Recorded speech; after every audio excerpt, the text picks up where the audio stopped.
Alright, what is up, everybody? Welcome to episode 103 of Pursuit of Balance, and today you're going to hear me share my thoughts on risk. Why we should be taking risk, how to take risk, how to justify the amount of risk you take, why success comes with risk, why failure comes with risk, and how to draw the fine line between both of them. You know, this was something that I spent my first sleepless night of the new Palo Alto location up last night, and I have a weird thing. For those that know me, probably know my kind of how my brain works, but I did this with Mountain View. I don't remember doing this with Palo Alto the first time, but I did this with Mountain View for probably like 6 straight months. Not every night, but anytime I'm going through, you know, I want to call it stress, but I want you guys to think about this as bad stress, but at the end of the day, it's stress. It's on my mind, right? And stress is layered as many different things. It could be anxious, it could be depressed, it could just be overwhelmed, could be a lot going on mentally. I'm the type of person that when I have things going on in a planning or building phase, I have a really, really hard time shutting my brain off when I'm in that stage, right? Until the thing's complete, I just like can't stop thinking about the thing. Like literally last night at 3 o'clock in the morning, I woke up and was thinking about money and like, am I getting a loan? Am I doing this cash out myself? How am I building out this facility? Then I went down the rabbit hole of like, okay, I think I know where the racks would go. I don't know where would I put the air dynes? Where would I put the rowers?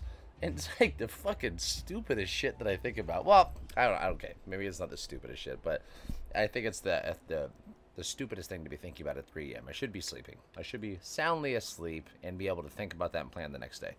And this is why, instead of like all stress management stuff that I talk about a lot on this podcast or content in general, that the importance of journaling, the importance of writing things down, the importance of planning, the importance of staying organized, the importance of layering the structure of how your plan of attack is going to work. But no matter what, when you're in this state, for anybody, right? It doesn't matter if you're trying to figure out your health, you're trying to figure out your finances, you're trying to figure out relationships, you're trying to figure out your relationship with yourself and your mental state. Like, there's knowledge required, there's structure required, and that planning is something that takes time to really figure out how it works. But the moral of today's subject is going to be this idea of risk, right? And, you know, I think as humans, naturally, we tend to be very risk averse, right? And I've read plenty of psychology books, and they talk about the good old, like, gambling example of, like, you know, if I gave, you know, client A and client B different scenarios, generally what happens from a psychological perspective is people choose to avoid the risk, right? Or avoid the downside and play it safe. And I think that's a very normal way to live life, and I think obviously that kind of proves the point that, you know, subconsciously as humans, as animals, we tend to try to avoid risk if we can. We tend to take the path of least resistance unconsciously. But the one thing that we all probably know from either personal experience or experience from others around us is that success comes from taking some level of risk. And I think, you know, one of the things I was thinking about last night, my fiance was like, I feel like it's a lot in your mind. You okay? And I'm like, yeah, there's a lot in my mind, but I'm okay, definitely. And I was just like thinking about like handling this side of risk, right? So for me, it's like when I left Equinox, I left a stable W-2 income, and I was working, and I had a good client base, and I had a solid income going there, and I had a, you know, I just had everything, like everything was good. There was no reason for me to really leave besides the desire to go chase something, to go do it on my own. And then when I eventually pulled up the courage and the finances and the relationships and the building, and I was like, man, the stars are aligning. I gotta take this opportunity. And every time I've taken an opportunity in life or a relationship or something that's kind of made me uncomfortable really taking the first initiative step, I go through more scenarios of how it couldn't work versus how it could work in the beginning, right? And I think that's my way to weigh out the risk in the opportunity that I'm taking, right? And I'm going to talk more specific on this business example for myself today because I think it's just the easiest to speak from something with recency. But think about this for those that are listening. Everything that you do in your life is going to have an element of risk, right? Choosing to take a more riskful life and less security can be maybe a better approach for those that have that type of personality. Playing the more defensive, more security, less risk is also something that can still be beneficial, and I want to kind of look at both sides. I'm going to talk more about this business example because, like I said, it's just going to be easier for me to talk from, but this is something that carries over to all things, right? So taking the risk to go do my own thing and not understanding if it was going to work. And, I grew up with parents that financially were, very successful. They did very successful themselves. My dad always worked at, PG&E, good job. They invested in real estate, able to retire young. So I have nothing but respect for how my parents did it. But they've always lived very defensively financially, right? And that was their way. They preferred security. They preferred cash. They didn't like a lot of debt. They didn't like a lot of leverage. They didn't like spending a lot of money.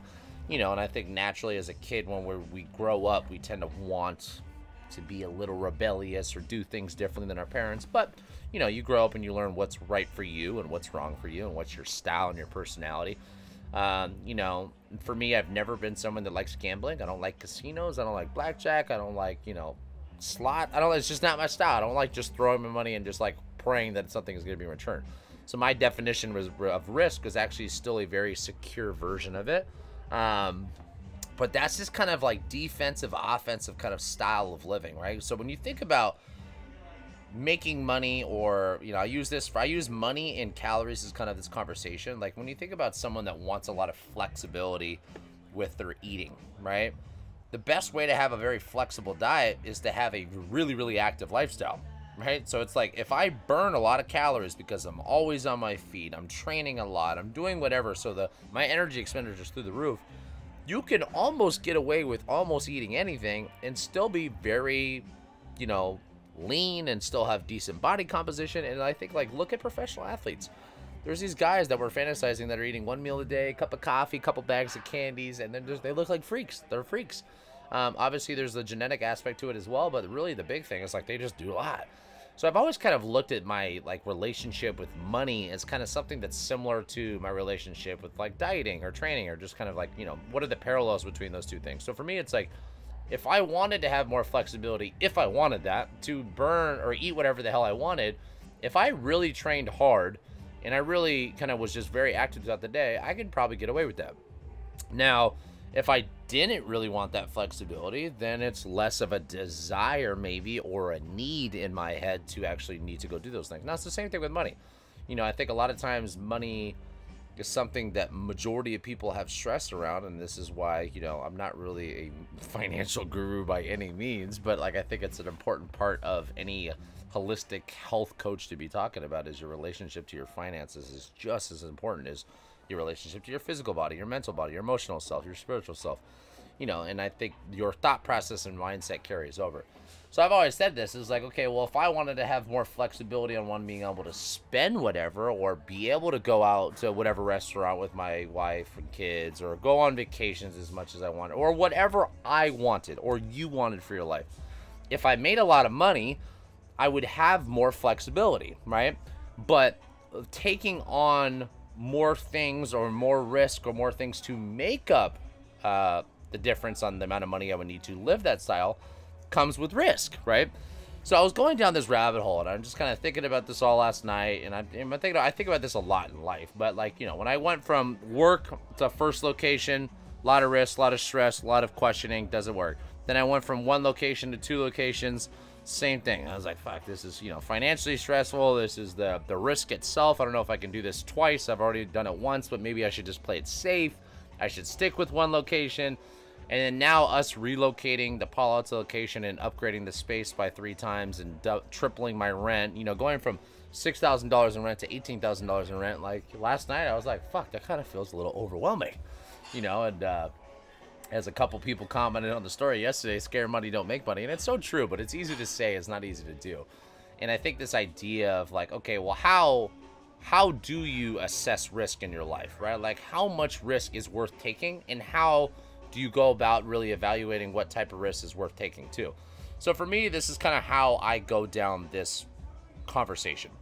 Number one, when I assess risk, I assess downside first, right? I want to basically be able to minimize my downside risk, which is why for me, it's like I put all my money in investing into myself, my education, and my business. I have not invested $1 into a retirement fund, a stock, a real estate. Not yet. I know those are all things that I should be into it, but it's like I'm not there yet, right? And as a 33-year-old male, that could sound like I'm behind on some things, but whatever. I made plenty of money just focusing on my business, and that's what made sense for me. But the reason why I looked at downside risk and why I kind of use that as an example is I've always had a psychological kind of trait towards control. I want to be able to control things, right? I don't want to put my money in a stock market and then have someone else be in control of the gains or losses that come from it, right? Which is why I've always just rather spend money on myself. I'd rather invest into my own education. I'd rather build my own skill set. I'd rather invest in a business in the industry I know. I'd rather hire a team on people that I know I can train based off my skills. Like, that was always the safest way to look at it. But, something I was thinking about last night was like, what is worst case scenario? And that's basically my kind of first thing is when I look at the downside risk, what is the worst case scenario of this risk, right? In any investment, you have to understand there's going to be pros and cons. There is opportunities for gains, there's opportunities for losses, but hopefully the idea of investing by definition is that there's going to be more upside in the long term playing the long game. So number one was okay, what's worst case scenario? What is the worst possible thing that can happen? Let's say I can't grow the business large enough to make the delta that I need to do to handle the new expenses of, the 3x rent or the payroll or the whatever, all the costs that come with running a business. What if the worst possible case scenario is I failed, right? Like, what if I had to file bankruptcy and I had to back out of this lease and I had to start over? Would I be able to survive that? Would I be able to take on that risk and emotionally or financially be able to recover for it? And the answer is yes, I would. The last fucking possible thing I would ever want in my life is to lose the thing that I've worked my entire life towards. But I have that conversation with myself of, am I okay with the worst case scenario? Like, would Nikki ever leave me for that? Would my friends not like me? Would my family think of me otherwise? Would outside and all the other stuff that's really important to me? And the answer is like, no, those things wouldn't change. They would understand that. They'd be supportive. Maybe some people would have, everyone's going to have an opinion from the outside, but don't waste my time thinking about that. So that's like number one. It's like, okay, go through the possible worst case scenario. And what is that downside risk, right? And for most investments or things, it's always going to be a loss of time or a loss of money and a combination of both. And when you think about that, is that example for your job that you might want to pursue, a new hobby, switching careers, getting into a new relationship, leaving a current one, the worst possible case scenario is that you either lose money or you lose time. The cool thing about money is you can make it back. Once you have the skills that pay the bills, the skills don't disappear even though you start to lose some money, right? So assessing that in a business perspective for me made sense, right? I think the time can be a hard one to swallow for some people. So, if you're 30 years old, 40 years old, 50 years old, and you feel like you're just not in the right position, you're not in the right job, you're not in the right relationship, it's much harder, I would imagine, to justify leaving something that you've invested so much time in. If I was in the industry for 30 years in fitness and suddenly then I start to get the second guess of like, I don't know if this is something I'm passionate about anymore. Is it worth me taking the risk to possibly leave that situation to possibly find out that it's actually what I should be doing, but I needed to go to explore another option, right? Is it worth me losing the current situation to possibly find out if that thing's better or worse? So that's like the downside risk, right? And I think like conversation number one when you look at assessing risk is like, am I willing to risk my time or my money or my energy or my resources or my relationships or my contacts or whatever it is on that thing? And if you're okay with the downside and you can look at the downside as something that you will survive, and here's the good news, you will survive almost every fucking investment in your life. Some of them might be harder, but you're not gonna fucking die from these things. Now, that being said, there are some things that come with some risks that maybe actually have the potential of killing you. And this is like, when I think about extreme sports, for example, I've always fascinated about extreme sports, honestly, more than sports. I grew up liking extreme sports, so like, dirt biking, surfing, snowboarding, skiing, heli skiing, all these things, right? The risk to trying something new, the risk for the first guy to do a backflip on a dirt bike or a front flip or ride a 100-foot wave, that possible risk is death. And the reason why these people still choose to push the boundary of that, and all the best athletes and best, business people, like anybody's successful in any space in life, are the ones that are willing to push that boundary of what risk means to them. And the idea of saying no to it, not doing it, generally does not weigh more than the opportunity of the fear of the unknown. They want to explore what the next level looks like. They want to feel what an extra mile per hour looks like. They want to feel what an extra 10 feet on the wave would feel like. They want to feel what a new trick would like. All those things, and I think that's what kind of makes some of the successful people in any area a little crazy in the head is like, you have to be willing to invite that risk with the opportunity that failure comes with it, right? At the end of the day, you know, like, I can assume that all my risk in life will have the potential to be successful, right? Like, I think a lot of people in the business world look at failure like it's something that you should go through or it's going to happen no matter what. And like, I'm open to the idea that failure is going to be a part of the journey if it comes. I have not run into, and this is where it can be a little subjective, on what do we define as failure would be probably a good way to start. But also, like, I'm also open to the idea that you can probably live your whole life being a very methodical, progressive overload of life on the risk that you take where you don't really run into failure. But that's where the element of how much risk and how fast, how too soon kind of conversation comes into place. So that was number one. It's like, number one is I have to look at, okay, am I looking at the downside as something that then I look at the exact opposite scenario for the second part of the conversation. What is the upside potential of this investment in this risk that I'm taking on? Is this opportunity going to bring me so much more that I'm willing to spend the lack of sleep or the stress or the energy and the resources, like all those things I just said, for the upside potential? What is the work that's required to make this risk reduce the downside, right? So if I look at upside as something that's more lucrative than downside, that's obviously what I would look at as a great investment. You know, when I looked at taking the opportunity or taking the risk of going to a building that's 3 times the size or rent that's 3 times the size, you know, I tend to have a little bit of the subconscious cheap ass like thoughts that my parents have, where I'm like, well, if I keep my fixed costs really low, I can pay my coaches more. My coaches are paid on a variable cost, meaning when they do more, they get paid more. When they do less, they get paid less. So it kind of just controls and it prevents the downside risk of the business. That's how I've ran my business. I ran it very lean, but I ran it in an opportunity where, like, how do I keep fixed costs as low as possible? And how do I pay the coaches is more than anybody else, but also have that where it protects both. It protects the business too. And the idea of like tripling my rent was like a pretty scary thing. And I was like, and I started doing the math, right? I was at home on the whiteboard and I'm like, okay, how many PT sessions, if I grow the personal training, I need to spend another $100K in equipment. I need to spend X amount of dollars for build out or flooring or whatever it is. I need to do 200 sessions a month extra with the margin that the coaches get paid. Okay, I have this much margin left. Okay, I have to do basically 180 sessions to break even. That's the minimum just to kind of get where I was going. And then I was like, okay, well, how much can I actually do with an extra 2,500 square feet or 3,000 square feet? Can I do 500 sessions a month of one-on-one? And the answer is like, I for sure can. And so that's kind of the second part of the conversation for me, of the idea of like, how do I assess risk? Is I assess downside, I assess upside. What does the upside potential look like? I will say, just from my personal experience, I always thought for both locations I was going to be at a certain amount of people way faster than I did. It always took me longer. So that was something that, you know, with maturity and scarring and kind of going through it myself, I realized like, hey, like, A, control the controllables. B, be patient enough to kind of do that so you can actually understand that the upside is there. But instead of thinking it's going to happen in months, it might take years or decades, right? So that was always like the thing. The third part for me, when you change the perspective of risk to a macro point of view, right?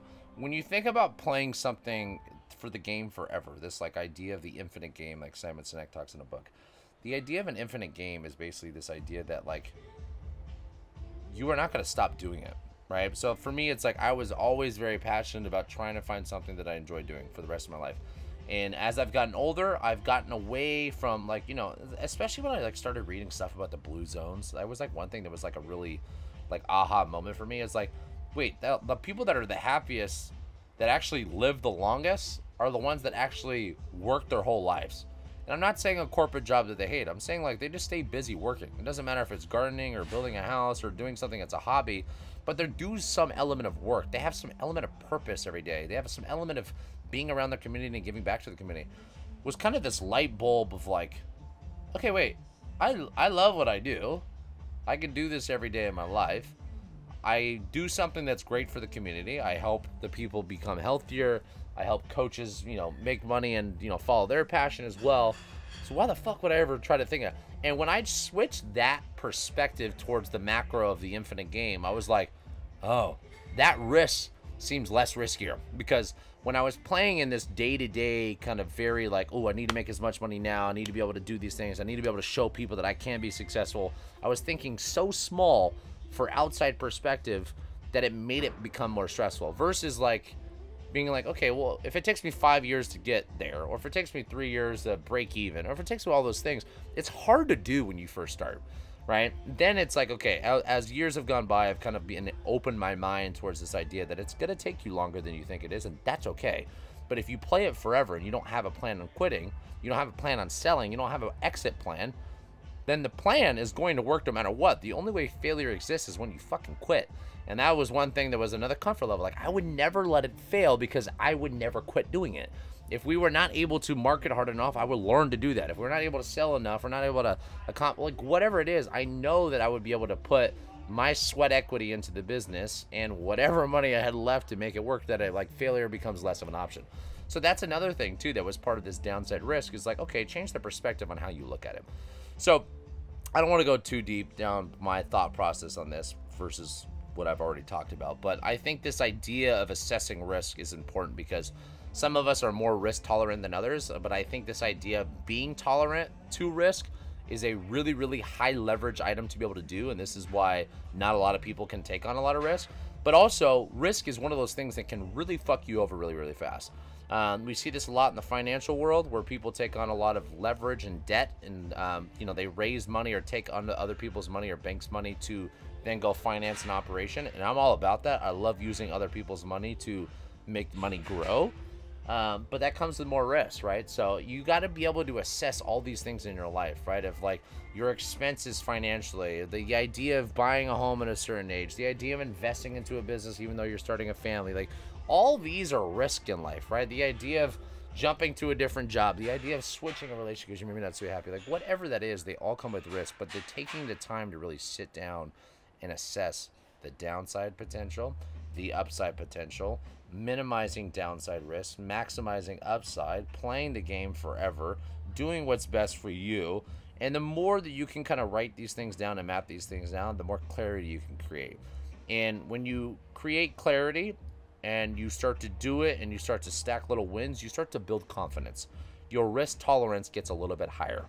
So think about this. It's like if I were to go snowboarding, I start at a nice easy green run or a blue run, and then I eventually work myself to a black or a double black diamond, then maybe parks, and then maybe backcountry. It's this progressive sequence to life with risk, right? When I learned how to surf, actually, my surfing scenario is actually so backwards. I learned how to surf in like 6-foot storm waves, which was a disaster.